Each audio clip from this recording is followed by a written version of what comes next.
My name is Jade, I'm 36 years old, and last weekend, I opened the front door to my shocked family and smiled, "Welcome to my house." The same house they didn't invite me to. The same beach house they used to host family reunions at without me. They didn't know I'd secretly bought it. They didn't know who I was going to become. They never saw it coming. Before I tell you everything, tell me, where are you listening? Drop it in the comments. I read them all. I live in San Francisco. My apartment, high above the bustling city, offers a breathtaking view of the bay, its shimmering waters a constant reminder of the vast possibilities that stretch before me. I run a tech hedge fund, a world of complex algorithms, high-stakes decisions, and the relentless pursuit of growth. It's a demanding life, yes, but it's real. It's mine. No kids. No spouse. Just me, the quiet hum of my servers, and a life I built from scratch, brick by painstaking brick, far from the small Oregon town where my story truly began. But every summer, like a relentless tide, an email arrives. A seemingly innocuous message from my sister, its subject line always the same, Brooke's family reunion. And beneath that cheerful facade, the details are always identical. The same beach house in Oregon, a place steeped in generations of family memories. The same time, usually a long weekend in July. The same familiar faces listed as confirmed attendees. But beneath the names of my parents, my sister, my cousins, always one name is conspicuously missing from the actual guest list. Mine. The irony isn't lost on me.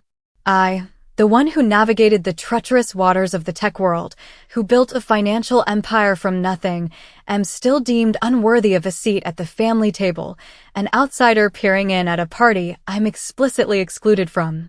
I smile to myself, a quiet, knowing smile, as I delete the email. My shoulders are square, my resolve silent. My clothes, often simple, high-quality basics, a stark contrast to their flashy displays of wealth. And the water I sip from my simple glass, a symbol of my grounded reality, feels infinitely more substantial than their empty boasts. My cousin Lucas, whom I will see at the next unavoidable family gathering, will give me that familiar look, a casual glance laced with condescension that says, "Oh, you came. How quaint." His Rolex, gleaming on his wrist, will catch the sun like a tiny, arrogant threat, a constant reminder of the superficiality they value. My family isn't ruthless in a loud, aggressive way. They smile when they cut you off. They talk about investments and inheritance, their voices dripping with self-congratulation. I talk about actions and spreadsheets, about the quiet, relentless work behind true growth. Just not out loud. Not yet. My truth, meticulously documented, remains hidden, a powerful secret waiting for the opportune moment to reveal itself. The past, for my family, was often a selective memory, a narrative meticulously curated to suit their present comfort. For me, it was a constant, aching reminder of where our paths diverged. It all started when I was 24, a quiet rebel, filled with a fierce determination to carve my own path. I left our small Oregon town, a place steeped in tradition and unspoken expectations, to pursue my dreams of a life unburdened by their narrow definitions of success. My father, a kind, principled man, had left the family business years ago, choosing values over money, a decision that baffled and infuriated my more materialistic relatives. I, unknowingly, followed his path. My choice to forge my own way, to reject the comfortable, preordained narrative, was seen as rude, as matter of fact, as a profound act of disloyalty. I was explicitly uninvited to their exclusive yachting weekends, their lavish ski trips, their fancy charity galas. They said I was wasting the Matthews name, a legacy they believed I was squandering with my unconventional choices, my quiet ambition. Their words were like tiny darts, piercing my spirit, but I absorbed them, transforming the pain into fuel. I arrived in San Francisco with 2 suitcases, a head full of dreams, and a fierce, unshakable resolve. I worked 3 jobs, my hands aching from long shifts, my body fueled by cheap coffee and unwavering determination. I went to business school on a scholarship, studying late into the night, my mind a sponge soaking up every detail of finance, of markets, of strategy. I failed more than once, collapsing in tears after a particularly harsh rejection, a failed pitch, a lost opportunity. But I did it. I picked myself up. I learned. I adapted. I grew. Quietly. Relentlessly. Yet no matter how much I accomplished, no matter how many milestones I achieved, I was never family enough to be invited back into their inner circle, into their exclusive world of inherited wealth and effortless privilege. My name remained conspicuously absent from the family reunion guest lists. My calls were met with polite, distant replies. My achievements were met with silence, or worse, with a dismissive wave, a casual suggestion that I was still chasing the wrong things.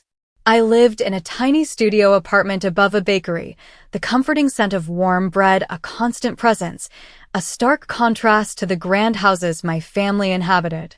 My life was simple, disciplined, focused. And while they mocked me behind my back, or subtly to my face, while they toasted their inherited legacies and flaunted their superficial successes, I studied market reports. I saved. I built. Quietly. Methodically. Each dollar earned, each investment made, was a silent act of defiance, a brick laid in the foundation of my own, undeniable power. The pain, though dulled by years of quiet resilience, always found its way back to me, burrowing into old cracks in my heart.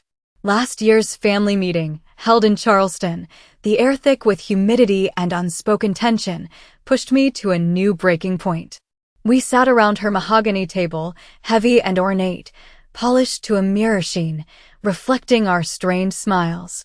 The room, usually reserved for polite conversation and displays of inherited wealth, felt charged, expectant.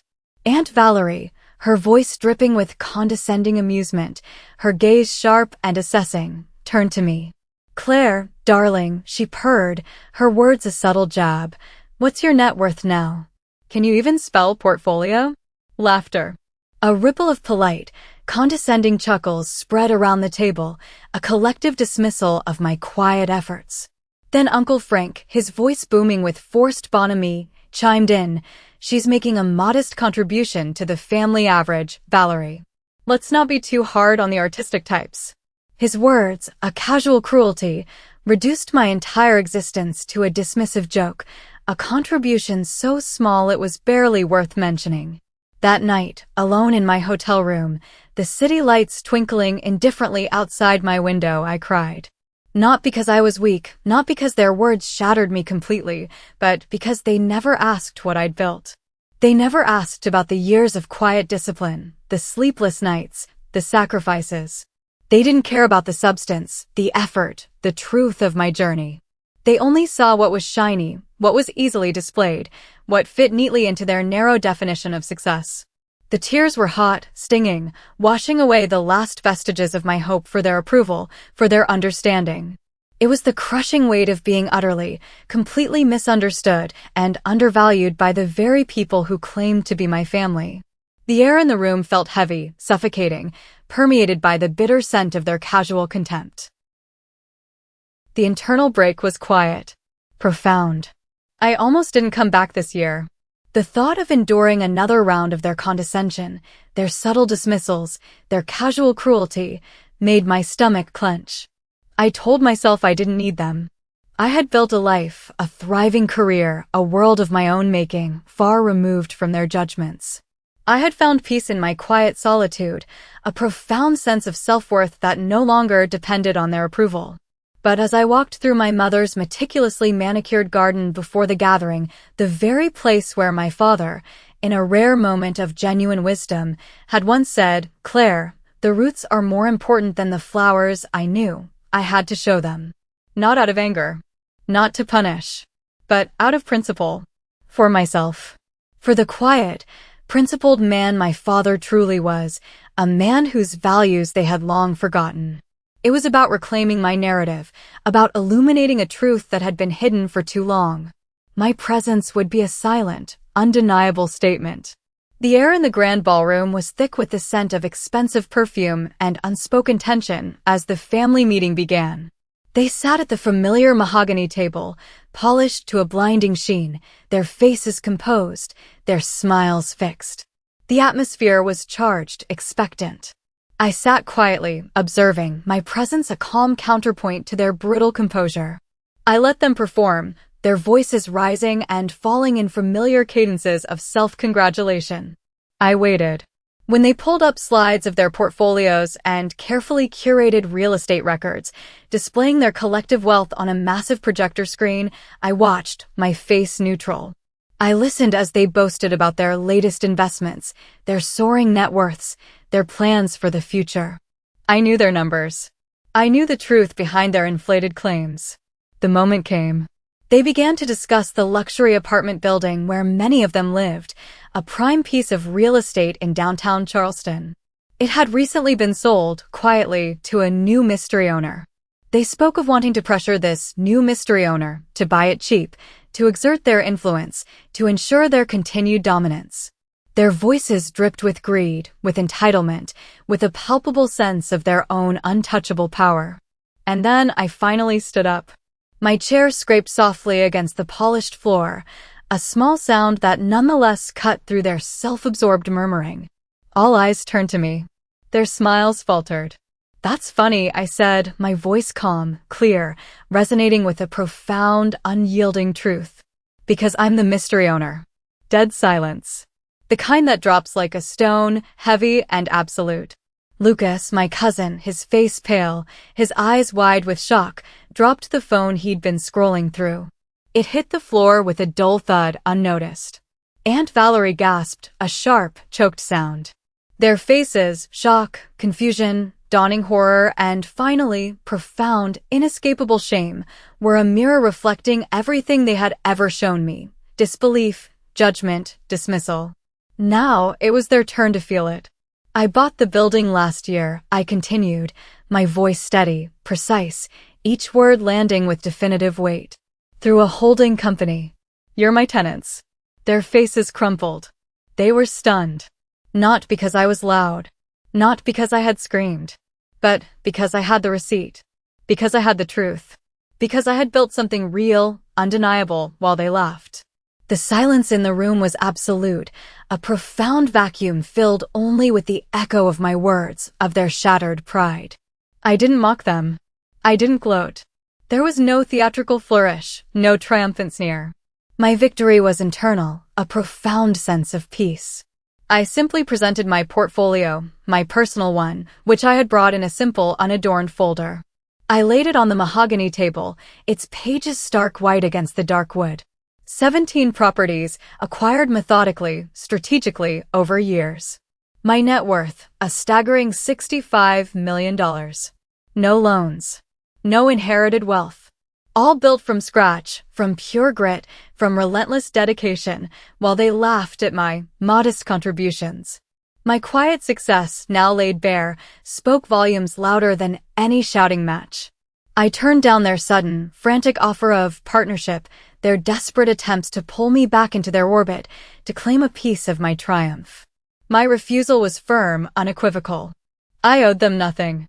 And when Uncle Frank, his face pale, his voice trembling with a belated, almost desperate respect, finally said, "We misjudged you, Claire." Terribly. I simply met his gaze, my eyes clear, unwavering. "No," I said, my voice soft, but resolute. "You chose not to look." The profound wisdom of my father's words echoed in my mind, a quiet affirmation of the truth I had finally embodied. And that mansion, the ancestral home, the symbol of their inherited wealth, the place they had voted to sell for their own financial gain? I bought it. Quietly. Through another shell company. In her name, my father's name. It wouldn't become sterile condos, a cold monument to their greed. It would become something better. Something alive. Something that honored his true legacy, his values, not their materialism. It would become a space dedicated to fostering young artists, a foundation for underserved communities, a place where dreams, unlike mine, would be nurtured, not dismissed. My act was not revenge. It was reclamation. It was purpose. It was peace. The fallout for my family was a slow, agonizing implosion. Their meticulously cultivated public image, once their greatest asset, was irrevocably shattered. The whispers spread like wildfire through their exclusive social circles, fueled by the undeniable truth of my revelation. Their names, once synonymous with honor, were now mentioned with a subtle hesitation, a knowing glance, a quiet understanding of their true nature. Socially, they became pariahs in the very circles they had so desperately courted. Financially, the cascade of consequences began. Without my invisible financial support, the house began to suffer, repairs mounting, bills piling up. Their other investments, built on precarious foundations of borrowed money and inflated egos, began to falter under the weight of public scrutiny. Emotionally, they became isolated, their carefully constructed relationships crumbling under the weight of their exposed deceit. They blamed each other, their accusations echoing in the vast, empty rooms of their now vulnerable lives. I didn't need their respect anymore. I had built something real, not to impress them, not to punish them, but to prove something profound to myself. To prove that my father's values were not lost, that integrity could still prevail, that true worth was built from within. My life after the reveal was not marked by outward celebration or vengeful glee. It was a period of profound internal recovery and quiet dignity. My days were filled with the palpable joy of purposeful work, the deep satisfaction of creating something tangible, meaningful, truly mine. I nurtured new connections, friendships built on authenticity and mutual respect, relationships where my voice was heard, my presence cherished. My peace wasn't just the absence of conflict, it was a profound inner calm, a deep understanding that my value wasn't contingent on external validation. It was an inherent, unyielding truth, woven into the very fabric of who I was. The quiet, enduring strength I found was a testament to the resilience born of my unique journey. I cultivated a profound sense of self-worth that pulsed from the very core of my being. My physical body felt lighter, unburdened by the weight of their expectations. My mind, once a battleground of anxiety and yearning, became a quiet garden where creativity flourished. My spirit soared, free and unencumbered. I was finally, truly, unequivocally myself, defined not by what they thought I lacked, but by what I knew I possessed in abundance. I didn't need their respect anymore. I had built something real, not to impress them, not to prove them wrong, but to prove something profound to myself. To prove that my father's values were not lost, that integrity could still prevail, that true worth was built from within, quietly, persistently. Let them laugh at your foundation, I'd often whisper to myself now, a quiet mantra of defiance and wisdom. One day it will be the roof over their heads. The profound, understated power of my long-term strategy, my quiet triumph, resonated deep within me. It wasn't about a fleeting victory, it was about an enduring truth. The ultimate end of my story, the deepest peace, was not in their downfall, but in my own profound clarity. I am free. Truly free. I am not the same person I was before. The naive girl who yearned for their approval, the quiet daughter who toiled unseen, the young woman who cried in solitude, she is gone. I don't forgive them, not in the sense of erasing the pain or excusing their actions. The scars remain, subtle reminders of the fire I walked through. But I also don't hold on to the bitterness. It's a resolution not just of plot, but of self. The bitterness would only poison my own well. My peace is too precious for that. I am free from the constant need for their approval, their recognition, their fleeting attention. Free from the hope that they might one day change, might one day see me for who I truly am. That hope, once a heavy anchor dragging me down, has been severed, its weight lifted. My freedom isn't about vengeance. It's about building a life so rich, so fulfilling, so authentically mine, that their absence is no longer a wound, but a quiet, almost imperceptible space where something false used to be. They, who once dismissed me, now live in a building I own, their comfort dependent on my generosity. The irony is a quiet, profound satisfaction. Sometimes the most powerful move is not to prove them wrong. It's to prove to yourself that you never needed their permission. That your worth is inherent, self-generated, undeniable. I didn't plan to burn her. I didn't plot to destroy her. I planned to walk away, to simply exist outside of her suffocating orbit. But sometimes, silence protects the wrong people. And when truth, raw and unvarnished, finally unravels, the loudest sound is the one no one expected, the undeniable reality, landing like a pin drop in a room full of lies. Have you found your way back from betrayal? Have you built a new life, a new self, after they said you'd come crawling back? Share your story in the comments. I'm listening.